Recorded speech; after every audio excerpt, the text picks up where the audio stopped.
The drone holds station at 400 meters. The feed catches something analysts had been watching for weeks: a cluster of warehouses 2 kilometers east of a rail junction in occupied southern Ukraine. The structures matched the signature: heavy berms, dispersed outbuildings, the faint trace of truck tracks fanning away from loading bays. By evening of that July day in 2022, those warehouses no longer existed.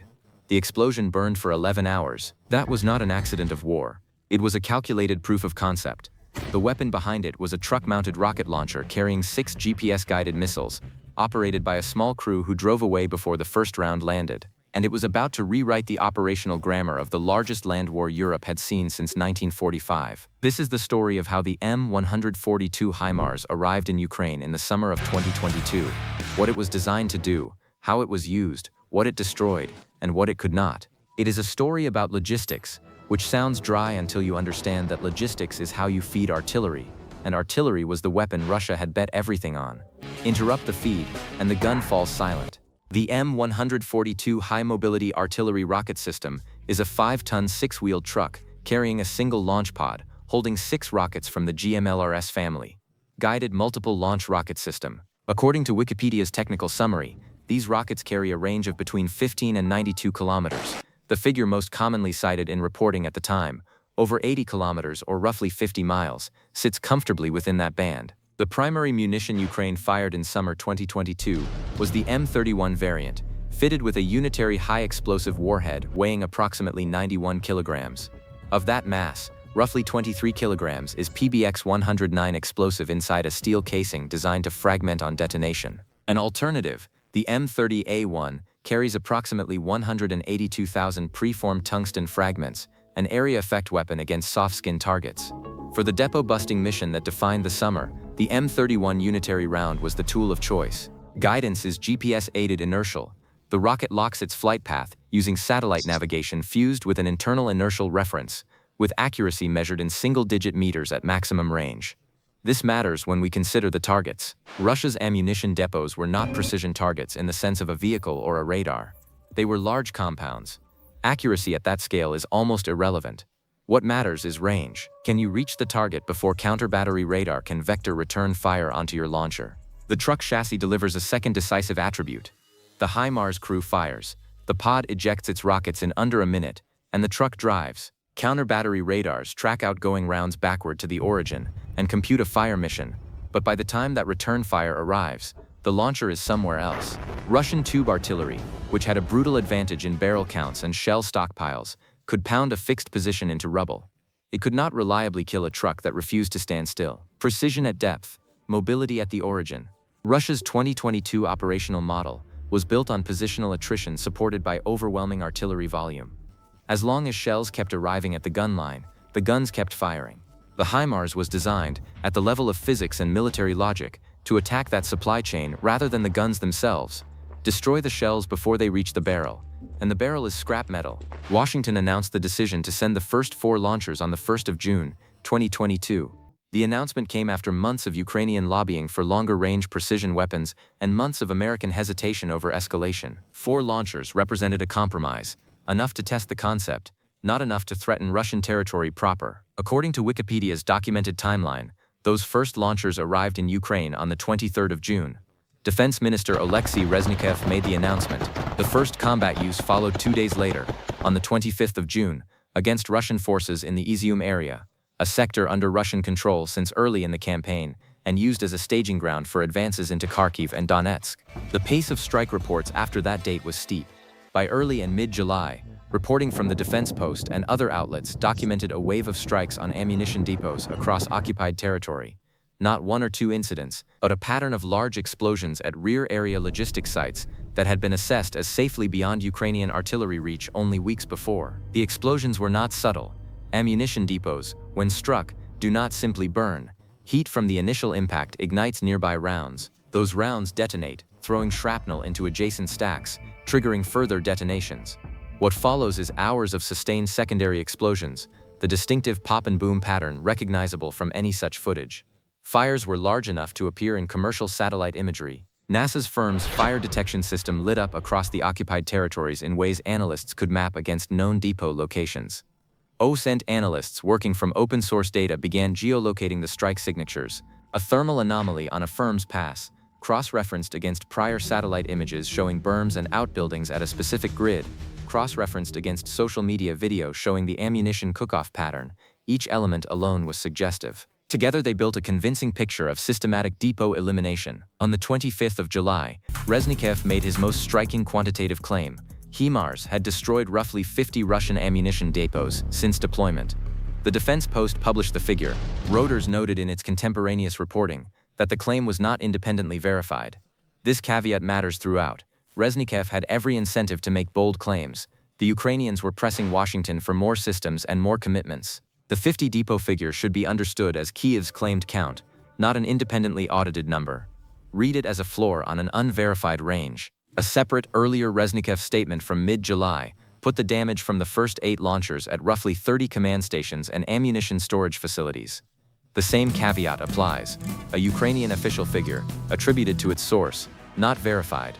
The strongest external number available from that summer belongs to a different source entirely, and we will reach it shortly. The strike that became the defining image of the HIMARS campaign was not a depot in a field, it was a bridge. The Antonivka Road Bridge at Kherson was the logistic spine of Russia's entire position on the western bank of the Dnipro River. Russia held a significant pocket of territory in Kherson Oblast west of the river. That pocket required constant resupply, food, fuel, ammunition, reinforcement. The Antonivka Bridge carried the traffic that kept that force alive. Without it, the Western Bank garrison was an island. According to Wikipedia's documented record, HIMARS first struck the Antonivka Road Bridge on the 19th and 20th of July. A second heavier strike followed on the 26th and 27th, around 22:55 local time. After that second strike, the span was left unusable for heavy vehicles and closed to cargo traffic. Satellite imagery published by Newsweek showed what precision guidance does to a bridge, not a collapsed span. The bridge did not fall. Instead, the imagery showed clusters of precisely placed penetrations in the road deck. The GMLRS round does not carry enough explosive mass to destroy reinforced pylons. What it does is hold the road surface repeatedly in the same small area, turning a trafficable deck into something a heavy truck cannot safely cross. Newsweek's satellite photo analysis made this directly visible. The British Ministry of Defense, cited in Newsweek's reporting, tracked the operational consequences. Russia began constructing a floating pontoon crossing nearby. The UK assessment noted that such a crossing remained vulnerable, a slower, lower-capacity workaround rather than a solution. CBS News and NBC News documented the broader pattern. Ukraine was systematically working through the crossings and supply nodes feeding the Kherson pocket. Al Jazeera's reporting from the 4th of August documented specific depot strikes supporting the southern offensive, naming locations at Skatovsk, Starosilia, and Arkhangelsk, strikes on a highway serving as a Russian ground line of communication to the West Bank. These geolocated, named locations represent the cleanest layer of verifiable evidence in the record, not a headline count, but specific places, mapped and reported from satellite and ground evidence. The framing that attached itself to this campaign came from retired Australian Major General Mick Ryan. In commentary for Al Jazeera on the 4th of August, Ryan described what Ukraine was doing as a strategy of corrosion, corroding Russian forces physically and morally from within by attacking their ability to sustain themselves, rather than fighting them head-on. This is an analyst's description, not official Ukrainian doctrine. It is Ryan's framing, but it captures something real about the operational logic. Russia's army in 2022 ran on mass artillery, mass shells, mass expenditure. That artillery machine was fed by large stockpiles near rail terminals within what had been comfortable distance behind the front. Keep the shells close, minimize truck legs, sustain maximum fire rates. The stockpiles were large enough that a random mortar round wasn't going to destroy them. The target required precision and range to reliably hit a warehouse-sized structure tens of kilometers from the front. Before HIMARS, Ukraine did not have that. After HIMARS, every depot within roughly 80 kilometers of the contact line was at risk. The effect, according to contemporaneous frontline reporting and Reznikov's claims, was a visible reduction in Russian artillery intensity in sectors where the strikes concentrated. Each destroyed depot forced logisticians to restructure, move stocks farther back, rely on longer truck runs, disperse storage. All of that cost time and reduced throughput. Fewer shells arrived per day. Commander-in-Chief Valeria Zaluzhny, in statements quoted by Wikipedia, credited HIMARS with enabling surgical strikes on enemy control posts, ammunition and fuel storage depots, as a key factor in the Ukrainian defensive effort. Then, on the 8th of September, 2022, United States Army General Mark Milley stated, in remarks documented by Wikipedia, that the Ukrainians have struck over 400 targets with the HIMARS, and they've had devastating effect. 400 targets, assessed as devastating, from the senior American military officer tracking the campaign through U.S. intelligence channels, less than 3 months after the first launchers arrived. That is the most authoritative figure in this story. Not Reznikov's unverified 50 depots, but over 400 targets struck, devastating effect, assessed by a U.S. 4-star general. That number anchors the analysis. The Kherson counteroffensive, which opened in autumn 2022 and recaptured the West Bank territory, including the city itself, provides the clearest strategic test case for what the summer's logistics campaign had achieved. By the time Ukrainian ground forces pushed forward, the Russian position west of the river was already structurally weakened. The Antonivka Bridge was out of service for heavy cargo. The rail crossing had been struck. Depot after depot in the supporting area had been destroyed or dispersed. The Russian garrison was fighting from a position where resupply was difficult, slow, and exposed. A Ukrainian crew account, published in Militarny's retrospective on 1 year of HIMARS operations, claimed that during the opening of the Kherson counteroffensive, 4 launchers hit 120 targets in a day and a half, 37 hours of near-continuous operation. The brief flags this as a single-sourced Ukrainian side retrospective, not contemporaneously verified.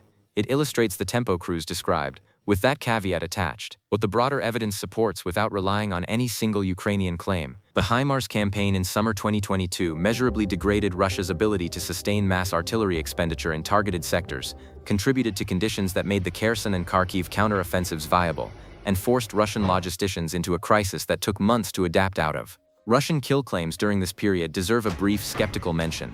Russia's Ministry of Defense claimed to have destroyed 4 HIMARS launchers between the 5th and the 20th of July. A U.S. diplomat later noted that Russian sources had, at various points, claimed more HIMARS launchers destroyed than the United States had actually sent to Ukraine. Where a party claims to have killed more of a weapon than the opponent possessed, the claim collapses under its own arithmetic. This documented pattern of overclaiming is the correct lens through which to read Russian statements about the summer campaign. Russia's adaptation to the HIMARS campaign is the necessary second half of the story. By late 2022 and into 2023, Russia had restructured its logistics to move major ammunition depots beyond GMLRS range. The most direct evidence comes not from Western analyses, but from Zaluzhny himself. Cited in Euromaidan Press's January 2023 analysis, Zaluzhny said, "They have moved to a distance beyond HIMARS's ability to reach," a Ukrainian commander-in-chief acknowledging candidly that the operational advantage of the summer had been countered. The Euromaidan Press analysis documented the restructuring. Supplies pushed hundreds of kilometers back, smaller dispersed dumps replacing large rail junction warehouses, longer truck legs, reduced throughput absorbed in exchange for survivability. Russia accepted higher logistics costs to survive. A weapon achieving operational surprise does so in a window before the opponent adjusts. The HIMARS summer was that window, roughly June through October 2022, during which Russian logistics geography had not yet shifted to account for the new reach. Once it shifted, the targets moved. Later in the war, by 2023 and 2024, multiple outlets reported that Russian GPS jamming degraded GMLRS accuracy in certain sectors. The brief appropriately flags this as a later development, not a summer 2022 phenomenon. The strikes of July and August 2022 were hitting their targets. The evidence is in the burning depots and the satellite imagery of a holed bridge. The Woodavide adaptation story is not a failure of the argument, it is a validation of it. The targets moved because the strikes worked. Russia accepted massive logistical restructuring because the original geography had become too dangerous, and that restructuring created the conditions the autumn counteroffensives exploited. The OSINT methodology that documented this campaign explains why the pattern of HIMARS effectiveness is credible from open sources, and why the specific 50 depot count remains unverifiable. The depot strikes happened in occupied territory.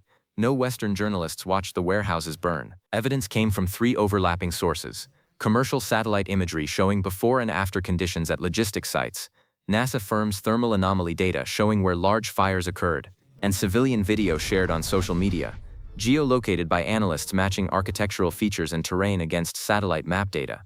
Any single source alone is incomplete. A firm's thermal anomaly at the same time and place as a satellite-confirmed logistics site, corroborated by geolocated video showing the ammunition cook-off signature. That convergence of independent data streams makes a pattern credible without relying on any party's headline count.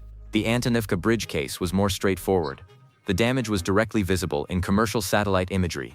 No inference was required. Newsweek published the images. The visible damage matched the claimed strike time and method. Commercial imagery, and the documented GMLRS timeline aligned. This is the operating standard for credible OSINT military analysis. Layered evidence, multiple independent streams converging on the same conclusion. The pattern is robust. The precise 50 depot audit is not. That distinction is not a weakness in the HIMARS story. It is honesty about what open sources can and cannot verify. Stepping back to assess what the summer of 2022 represents in the operational history of this war, several conclusions emerge with confidence. A small number of precision rocket systems, 12 to 16 trucks through that summer, growing from 4 in June to 20 by October, measurably changed the operational picture along a contact line stretching more than 1,000 kilometers. Not by destroying the Russian army, by attacking what the Russian army depended on. The effect was time-bounded. The window of maximum effectiveness lasted roughly the summer, perhaps 3 to 4 months before Russian logistics geography shifted enough to reduce target density within range. That is a normal operational dynamic for any new system achieving tactical surprise. The strongest quantitative evidence remains Milley's September 8 assessment. Over 400 targets struck, devastating effect. A US official figure based on American intelligence tracking, and the most authoritative single number available. Reznikov's 50 depot claim sits within a broader pattern of demonstrable damage, but was never independently verified, and should be attributed accordingly. The strategic significance outlasted the tactical window. Degraded Russian supply throughput, damaged crossings, disrupted depot geography. These conditions contributed to the environment that made the Kherson and Kharkiv counteroffensives viable. Ukraine recaptured tens of thousands of square kilometers in those operations. HIMARS was not the only factor. It was a documented enabler. Russia's adaptation validated the original logic. Moving depots hundreds of kilometers back and dispersing stocks proved the original strikes were working.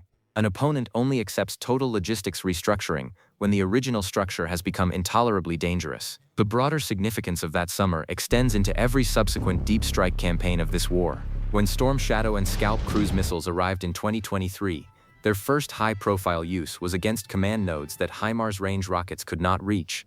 When ATAC-MS became available, they were aimed at airfields and helicopter parks beyond the GMLRS envelope. When Ukraine developed long-range drones capable of reaching Russian territory, priority targets included oil refineries and infrastructure supporting the war economy at depth. Each of those campaigns was a continuation of the argument HIMARS made in the summer of 2022. Precision reach used against logistics and command depth is more efficient than mass attrition against defended lines.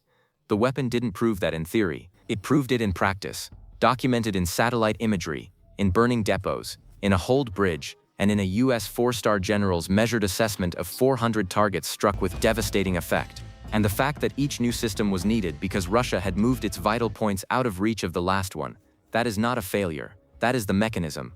Reach past the front, hit what the front depends on, force the opponent to restructure their logistics geography under fire, and then go further when they move. HIMARS defined the opening chapter of that campaign. The weapons that came after it were each the next sentence in the same argument. The depots that burned in the summer of 2022 were data points in a question about how modern warfare works. Not the question about which side has more guns. Russia had more guns throughout. The question about whether the gun matters when it runs out of shells. The answer, documented in satellite imagery and firms' thermal signatures and a carefully worded American general's assessment, is that it does not.